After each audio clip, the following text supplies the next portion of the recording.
Okay, welcome back. So, nandito na naman tayo sa ating magandang screen at makikita nyo naman itong mga applications na gagamitin natin para kumita online using this application. So, makikita nyo itong dalawang application which is si Daily Raffle and si Instagram. Pero ang pinaka main application natin na gagamitin dito is si Daily Raffle. So, si Instagram is set aside muna natin and then explain ko sa inyo mamaya kung ano ang purpose ni Instagram dito sa tutorial na to. So, from the word itself, a daily raffle. So, ibig sabihin, everyday raffle. So, ibig sabihin, tataya tayo dito. So, ayun, simulan na natin. So, click natin tong application na si Daily Raffle.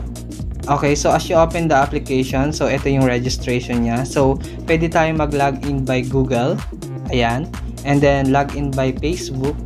And login as guest or pwede din tayo mag-login using our phone number and then i-verify lang natin and then kapag dumating sa atin yung code and then yun, pwede na natin siyang gamitin. Pero ngayon sa tutorial nito gagamitin natin itong login by Google. So login lang tayo and then click natin itong login by Google.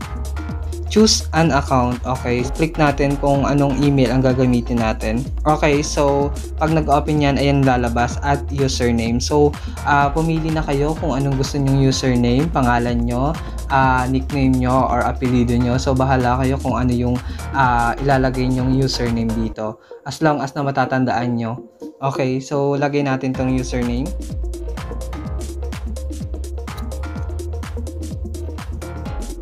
Ayan, so as you open the application, so marami kayong makikita dito like this parang bell and then ayan tickets, balance and then itong pinaka settings niya and then itong draw 621. So pang 621 na tong draw na to and then my hour kung kailan siya